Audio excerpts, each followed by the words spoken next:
Hey guys, I'm back for another video, and today I have something special to show you guys. This is my submission into the whole tiny home craze in Minecraft. So as you guys can see, I've made this very tiny 5x5x5 house that will have everything that a Minecraft player could need in a house. So the idea for a tiny house is to fit as much productivity and as many features in the smallest space possible. So that is what I did here.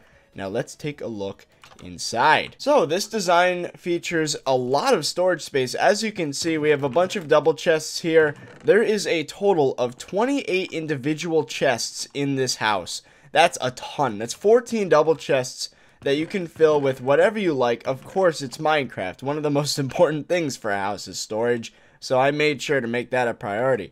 Now my next priority is having spatial awareness, because let's be honest guys, at night the last thing you want is to walk out the door and immediately get blown up by a creeper and thus lose part of your house. So what I've done is this entire layer here is completely made of glass, so you can have complete spatial awareness. You can see if there's mobs all the way around, and you'll be able to escape in other ways if you can't make it out the front door. Also, I should note that you are completely safe even though your feet are slightly exposed. That is because mobs only attack you from head level. So for example, a skeleton is not going to be smart enough to shoot at your knees. They're only going to try to go for your head. So you are completely safe inside of this house. So the next feature of this house, we have an enchanting table, a full level 30 capable enchanting table inside of this tiny house. I know. So, of course, the books take up the third block layer here, which I should note now, actually, is pretty nice that there's a 3-block high ceiling in here. It's pretty roomy, I would say, for a 5x5x5 house. So, yeah, you can enchant all your stuff, and then you have an anvil right below it so that you can rename things, you can combine enchantments, what have you. And then below that is the next feature, a full beacon. Yeah, this is only a level 1 beacon, so I think I gave myself speed. There is a haste 2 beacon nearby, but that is not affecting me, from this at least. So yeah, we get speed 1, which is nice, or we can give ourselves haste 1 if we want to do any mining or something. And the floor, of course, is the iron blocks used to make the beacon work. Of course, there's an ender chest in this design, because if you have anything valuable that you don't want to be lost or stolen or whatever, you put it in here. And I should note the ender chests can survive any explosion in vanilla Minecraft, so of course you can still access all your items. And of course, even if for some reason it's destroyed, you can still access them later by making another ender chest. Of course, you're going to need a crafting table, and there's one right below here. It's not that hard to access, actually. I mean, you might accidentally click on the ender chest a couple times, but once you get used to it, the crafting table's just right there. And of course, there's a bed here as well for respawning. So if you die and respawn, you're right in the middle of this house with all of your stuff right here.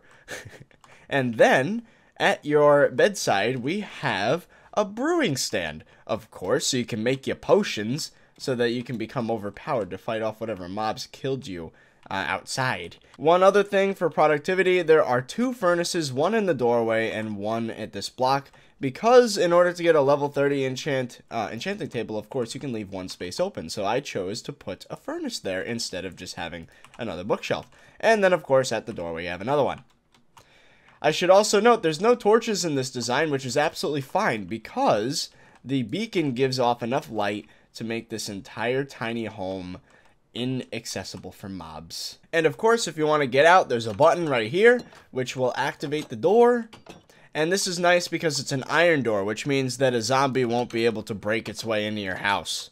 So I find that feature pretty good as well. Now you might think that's it, but nope. There's a reason why the ceiling is made of dirt. So let's open up the trapdoor, and since I'm standing on a bed, I can just jump, and I am now on top at the farming area. So of course, this kind of breaks the rule for 5x5x5, but you can put whatever crops you like up here. For example, I put a cocoa bean, you got wheat, beetroot, netherwort, very useful if you want to have your potions. Obviously, you might want to invest in that. There's pumpkins, melons, potatoes, chorus plants, sugarcane, cactus. You can have a little bit of everything up here. So, yeah. Also, I did have to put a fence gate here so the water doesn't pour out. because of course you don't want it to pour all over the place, unless you do. I mean, pouring noise is very annoying, but yeah. So I put the fence gate there just to keep it from spilling out. And this doubles as an infinite water source because there's one block underneath the carpet, another block here. So then you could just harvest there, or you can just right click and you'll get yourself a bucket of water. One thing that's also nice about having a trapdoor here is you can close it and you are completely protected. There's no way any mobs can get in your base.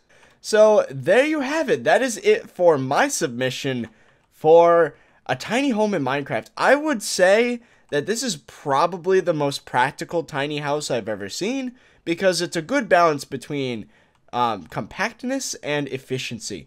As far as I'm aware, you can do everything in this house that you could in a normal house. Also, I should note that it does go into the floor a little bit. Hence why I said it was 5 by 5 by 5, because 1, 2, 3, 4, 5, 1, 2, 3, 4, 5, 1, 2, 3, 4, 5. And if I break around, I'll give you guys a better view of what all this looks like, so you can build it yourself. I'm not going to make a tutorial because it's really simple. It's just this. I've already showed it. Again, what you put on the ceiling doesn't really matter. All I have to say, though, is that if you're going to put sand somewhere, make sure there's a solid block under it. And yeah, so that is it. So leave a like down below if you've enjoyed this video and all these redstone slash, I don't even know what to call this, just Minecraft mechanics videos. I'm probably going to end up building this thing in Survival Island at one point. It would be a cool little outpost to have way far away from the island. So yeah, that's it. So I hope you guys enjoyed, and I'll see you guys later.